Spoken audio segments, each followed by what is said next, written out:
Some states make more clean power than they can export. Wind energy transmission constraints are limiting clean power export in states like South Dakota. The grid access conversation has focused almost entirely on regions struggling to connect new loads.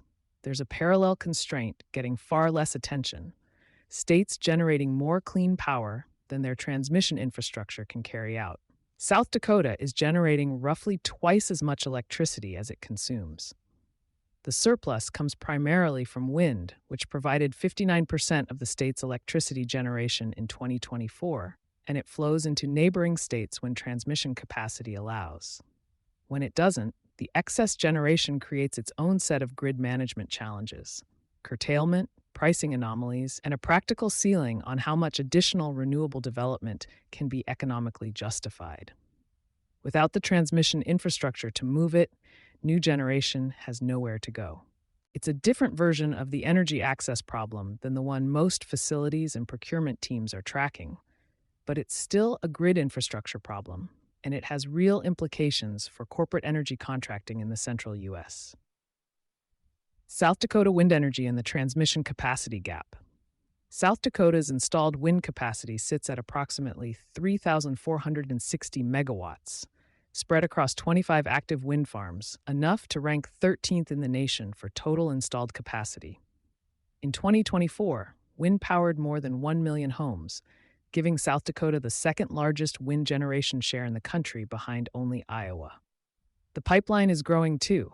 As of April 2026, 10 additional wind projects are in development, with a planned combined capacity of 2,189 megawatts, and a 333 megawatt project approved in February 2026 will become the state's largest upon completion.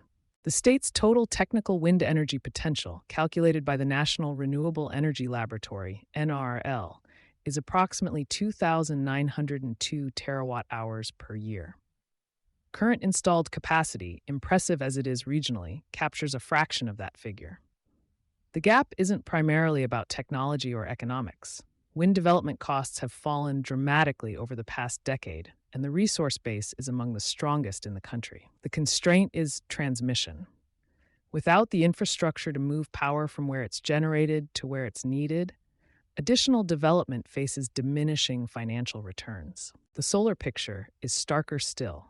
South Dakota has 209 megawatts of installed utility-scale solar against a technical potential exceeding 10,000 terawatt-hours per year. The state ranks 47th nationally for installed solar generation, despite solid sun exposure, particularly in its southwestern region. That ranking has less to do with resource quality and more to do with the economics of developing generation that can't be efficiently transmitted to demand centers. How transmission constraints affect VPPA basis risk in the central U.S. For energy procurement teams sourcing renewable power through virtual PPAs or direct contracts in the central U.S., the transmission constraint in generation surplus states has a direct impact on contract economics. When a wind project delivers into a congested or capacity-limited transmission corridor, the nodal price it receives can be significantly lower than the hub price used for contract settlement.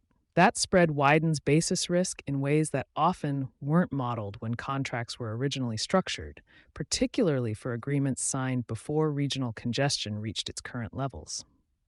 The South Dakota Green Project's 2026 analysis of the state's energy landscape notes that existing clean energy projects generate up to $28.7 million per year in state and local taxes and $20.6 million in annual land lease payments to rural landowners. Those figures would scale substantially if transmission investment unlocked the state's fuller generation potential.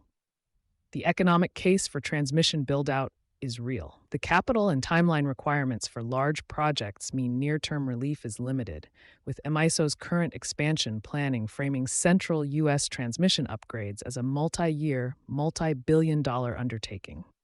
What energy procurement teams need to know about grid congestion and contract risk. Understanding regional transmission capacity is increasingly core due diligence for energy procurement. It's not enough to know whether renewable projects exist in a given geography. What matters is whether that geography has the infrastructure to efficiently deliver power into settlement markets. A project in a transmission-constrained region may carry basis risk that meaningfully affects contract performance relative to projections, regardless of how well the underlying generation asset performs. The energy access constraint isn't only about markets that need more power. It's also about markets that have more power than the grid can move. For procurement teams relying on those markets, the distinction is worth understanding.